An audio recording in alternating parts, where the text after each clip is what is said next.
Ang kasalukuyan pong nangyayari, lalo na po ang investigasyon in aid of legislation ng Senado at Kongreso, sana kapulutan natin ng aral. Okay, makinig po kayo.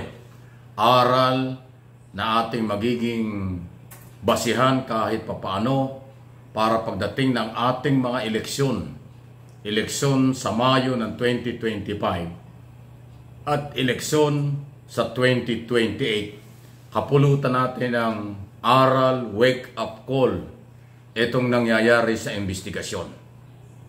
Kaya ko po sinasabi ito, tayong lahat ay interesado at magkainteresana dito sa investigasyon kaugnay sa di umano may mga dating opisyal na maaaring nagsamantala, dating opisyal na maaaring nagpabaya or kasalukuyan at mga dating opisyal na maaaring nanggamit lang o walang tunay na pagmamahal at malasakit sa ating bayan. Ito'y kaugnay po ng mga balita sa isyu ng paglabag sa karapatang pantao at iba pang mga illegal activities katulad ng gambling, pogos. Okay? Na ngayon ay alam natin lahat. Nasa abroad kayo o nandito kayo sa Pilipinas. Sa investigasyon sa Kongreso, series ang mga investigasyon tungkol sa budget, tungkol doon sa galaw ng Quadcom, ay malalaman natin, tama ba ang ginawa ng nakaraang gobyerno?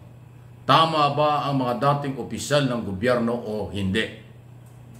At ito bang ginagawa ng kasalukuyang mga elected congressman, elected senador, tama rin ba na sila ating uling susuportahan pagdating ng eleksyon o hindi na? Yan po yung ating panghugutan. Kaya ko po pinapaliwanag ito. Hindi naman ako nagmamagaling kasi lagi pong may nagtatanong sa akin, Sir Mike, tulungan nyo kami, tulungan nyo ako. Paano makakapili ng tamang kandidato kung ayaw nyo sabihin kung sino ang karapat-dapat? Ganito po yan. Hanggat maaari, ayaw kong magbanggit ng pangalan dahil ayaw kong maka-impluensya. Dahil pagka nagbanggit ako ng pangalan at yun ang ginawa nyo, baka sabihin nyo na-impluensyahan ko kayo. Alam nyo ang pagboto, paglalagay sa balota ng mga pangalan, pagboto natin, dapat galing sa ating sariling pananaw, pagsusuri, pag-aaral para wala tayong pagsisisihan. Pag po kasi galing sa ibinigay na impormasyon ng kaibigan, ng kapitbahay, ng membro ng pamilya, parang hindi ikaw nag-decide yun. Para bang nangopya ka lang. Pasintabi na po, umiwas na tayo sa ganyan. Sa marami ng panahon at dekada ng eleksyon, madalas nangyayari ang ganyan. Parang kopyahan lang. O ano bang nangyari sa bayan natin? Di ba lagi tayong mahirap? Lagi tayong nagsisisi. Hindi, napakahirap pong magtanggal ng senador o ng congressman. Congressman, 3 taon. Ang senador, 6 na taon. At ang elected, napakahirap tanggalin. Kung walang delikadesa, hindi sila mawawala sa pwesto. So para po makapili tayo at mayroon tayong gabay, inyong subaybayan itong mga nangyayari sa hearing. Tama ba itong galaw ng mga senador? Tama ba itong galaw ng mga kongresista? Tama ba yung mga ginawa ng dating mga nakapwesto sa gobyerno mula sa Pangulo, mula sa PNP chief, mula sa kung ano-anong posisyon? At pagsakaling sila'y tumakbo sa mga posisyon tulad ng mayor, gobernador, congressman, or senador, alam na ninyo, lalo na po sa Senado, napakasensitive ng Senado.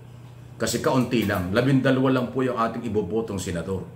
So yung 12 yung dapat suriin natin mabuti. Na hindi tayo magsisisi ng another 3 or 6 years. Di katulad ng congressman o local official, 3 years lang ay yung pagsisisi pag nagkamali. Pero pag senador, 6 na taon yan. Sa ayaw, sa gusto nyo, makikita nyo yung mukha ng ayaw nyo naging senador at tinulungan nyo. So maging ito hong mga hearing na nangyayari, public hearing naman ito, makakapulot kayo dyan ng idea. Sino ang karapat-dapat maging senador? Ako, tingin ko, may mga membro ng Kongreso, lalo na yung Quad Committee, overqualified sila kung tatakbo silang senador. Pero ayaw kong banggitin ang pangalan. Meron namang mga senador na ngayon ay senador na. Sa tingin ko, hindi na dapat makabalik sa Senado. Bahala na kayo kung sino yun. Ayan, mayroon na kayong at least clue. Ulitin ko ha. Sa Kongreso, maraming merong overqualification para iangat ang kanilang posisyon at maging senador at pag tumakbo, gawin nating senador. Sa kasalukuyan namang mga senador na re-electionist, panahon na rin para sila'y palitan.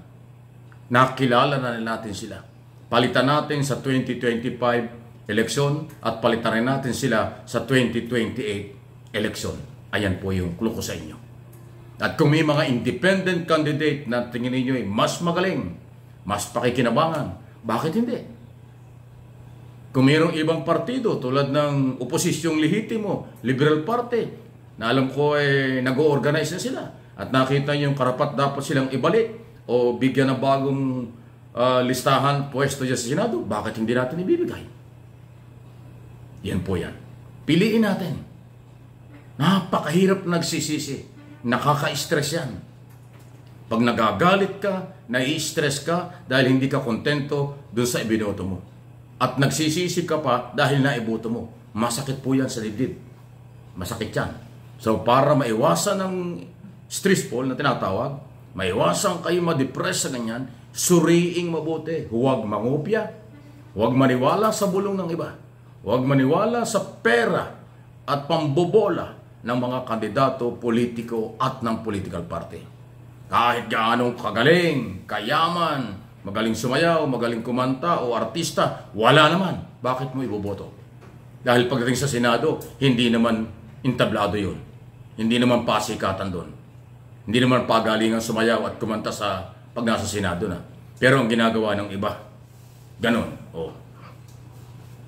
Bakit? Seryosohin, basahin natin ang kanilang qualification. Doktor na magaling ito, kailangan natin. Magaling na ekonomista ito, kailangan natin. Magaling na Certified Public Accountant, CPA, kailangan natin. Abogado, magaling, okay ito. Pag magaling na, may prinsipyo pa, may pag-asa. Pero pag wala nang galing, wala pang prinsipyo, patay kang bata ka. Magsisisi ka. Magsisisi ang botante. Nulit ko pag wala nang galing, talagang as in wala, nasa kanya lang yung yabang, forma, at kung ano-ano, ay patay tayo dyan. Yan. Mayroon na kayong clue doon sa mga nagahintay ng tip ko kung anong pwedeng iboto. Marami tayong pagpipilian. 12 lang ang kailangan na senador, pero ang kakandidato dyan baka umabot ng 50. O di ba napakarami ng ating pagpipilian? Okay? At mula ngayon, dahan-dahan na tayong mabili.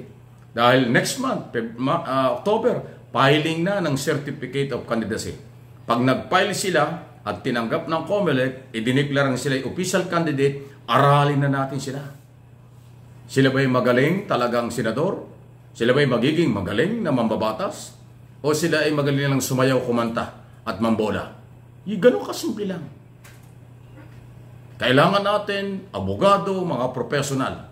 Hindi pwedeng ang qualification ay personalidad.